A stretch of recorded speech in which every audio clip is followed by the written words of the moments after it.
በኢኮኖሚ ማደግ አቃተን ለሚሉ ወጣት ባለትዳሮች በኢትዮጵያ በተለይም በከተሞች አካባቢ የፈጣን ጋብቻና የፍቺ ቁጥር መጨመር ከኢኮኖሚያዊ፣ ማህበራዊና ባህላዊ ለውጦች ጋር የተያያዙ በርካታ ምክንያቶች አሉት።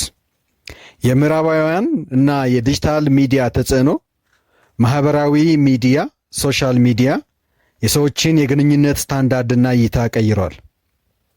ፍቅርንና ጋብቻን በቪዲዮዎችና በፎቶዎች ብቻ የመመዘን ፍጹም የሆነ ህይወት የመጠበቅና ያለበቂ ጥናት ወደ ጋብቻ የመግባት ሁኔታ ይስተዋላል። ይህም ፈጣን ጋብቻን የሚያበረታታ ሲሆን እውነታው ሲጋፈጥ ደግሞ ወደ ፈጣን ፍቺ ያመራል። የባህላዊ ሽማግሌዎችና የቤተሰብ ሚና መቀነስ፣ በቀደመው ባህላችን ጋብቻ በሁለት ቤተሰቦች መካከል የሚደረግ በጥናትና በሽማግሌዎች ምክር የሚመሰረት እንዲሁም አለመግባባቶች ሲፈጠሩ በሽማግሌዎች እርቅ የሚፈቱበት ስርዓት ነበረው። በከተሞች ውስጥ ግን ይህ የቤተሰብና የሽማግሌዎች ማህበራዊ መዋቅር በመዳከሙ ጥንዶች በትንሽ አለመግባባት በፍጥነት ወደ ፍቺ ያመራሉ። የኢኮኖሚ ጫናና የኑሮ ውድነት፣ በከተሞች ያለው ከፍተኛ የኑሮ ውድነት፣ የቤት ኪራይና የዕለት ተዕለት ወጪዎች በጥንዶች መካከል ከፍተኛ ጭንቀትና አለመግባባት ይፈጥራል። አንዳንድ የኑሮ ጫናን ለመጋራት ብለው በፍጥነት ወደ ጋብቻ የሚገቡ ሲሆን፣ ሌሎች ደግሞ ከጋብቻ በኋላ የሚመጣውን የኢኮኖሚ ጫና መቋቋም ባለመቻላቸው ለመለያየት ይገደዳሉ። የሴቶች ኢኮኖሚያዊና ሕጋዊ ነፃነት ማደግ፣ በከተሞች የሚኖሩ በርካታ ሴቶች ትምህርት በማግኘታቸውና የራሳቸው ገቢ ስላላቸው በኢኮኖሚ በወንዶች ላይ ጥገኛ አይደሉም። በተጨማሪም ስለ ሕጋዊ መብቶቻቸው ያላቸው ግንዛቤ በመጨመሩ በበደል ወይም በማይመች ትዳር ውስጥ ታግሰው ከመኖር ይልቅ ፍቺን እንደ አማራጭ ይወስዳሉ። ማዬ ሀብታም መሆን እንጂ የሀብታም ሚስት መሆን አይደለም። አርቲስት ቬሮኒካ አዳነ።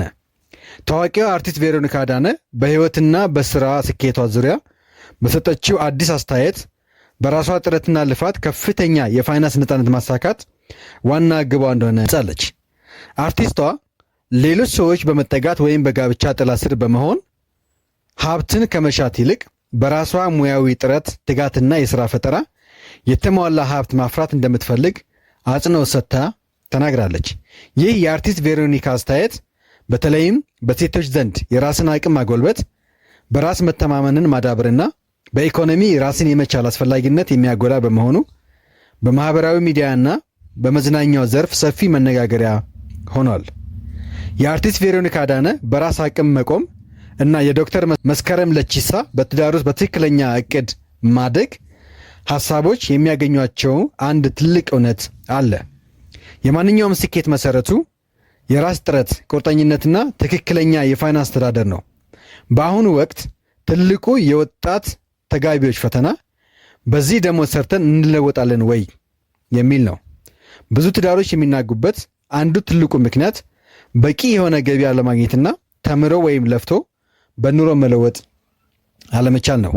በተለይ ሚስት ባሏ በቂ ገቢ ስለሌለው በትዳሩ ላይ ፍላጎት ታጣና ቁጣ ወይንም ንቀት ማሳየት ትጀምራለች። ከዚያም ትዳሩ ይረበሽና ጭቅጭቅና ጭንቀት ቤቱን ይሞላዋል። ይህን አይነት ችግር በተደጋጋሚ በዙሪያችን እናያለን። ከትዳር አማካሪዎች ሰምቻለሁ። እንዲሁም ወጣት ተጋቢዎች አንዳንዴ በግል ምክሬን እንድለግሳቸው በውስጥ መስመር ይጠይቁኛል። ከማንም ምክር ወይም እርዳታ የማይጠይቁና እንደ አማራጭ መሪጌቶች ጋር ሄደው የሀብት ድግምት የሚያሰሩ ቀላል አይደሉም። እንዲህ ያለው ስህተት በቁርባን የተጋቡትን ሳይቀሩ እየጣለ ነው። ቁርባናቸውን ረስተው ሀብትና እድገት ፍለጋ የደብተሮችንና የጠንቋዮችን ደጅ የሚረግጡ ባልና ሚስቶች ቤት ይቁጠራቸው። ያሳዝኑኛል። እግዚአብሔር መውጫውን ላካፍላችሁ። እናንተ የምትለውጡትና የምታድጉበትን ነገር እግዚአብሔር ያስብላችሁ። እንደዚያ እንዲሆን ግን አንድ ላይ የጸሎት ጊዜ ይኑራችሁ፣ ስምምነት ይኑራችሁ፣ ትዕግስትና ፍቅር ይኑራችሁ። ተንበርከኩና ከራሳችንም አልፈን ሰውን የምንረዳበት፣ ልጆቻችን የምናሳድግበት ሀብት ስጠን፣ አሳድግልን፣ አስፋን፣ አብዛን ብላችሁ ጸልዩ። እግዚአብሔር ያስባችሁትን ሁሉ ይስጣችሁ። ከንስሐ ሕይወትና ከቅዱስ ቁርባን አትውጡ። ለዓለማዊ ምኞትና መሻት እንደ ሌሎች ለመሆንና ለቅንጦት ብላችሁ ገንዘብን አትመኙ። ለበረከት ሕይወት ብላችሁ ለምኑት። ግባር ትሩፋት ለመስሪያ ብላችሁ ለምኑት። መጽውተን ቤተሰብ ረድተን አስራት በኩራት አውጥተን የምንጸድቅበት ሀብት ስጠን በሉት፣ ይሰጣችኋል። የጠበቃችሁትን ብቻ ሳይሆን ያልጠበቃችሁትንም ይሰጣችኋል። በዚህ እርግጠኛ ሁኑ።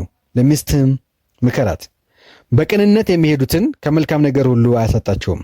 አስቀድማችሁ የእግዚአብሔርን መንግሥት ጽድቅንም ፈልጉ፣ ይህ ሁሉ እንደ ዳረጎት ይጨምርላችኋል።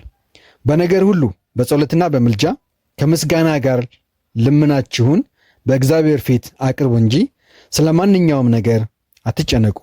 ማታ ማታ ወይም ጠዋት ጠዋት አብራችሁ ባርቶስን ብትጸልዩ ጥሩ ነው። የዘወትሩንም የዕለቱንም ብዙዎች በረከት አግኝተውበታል።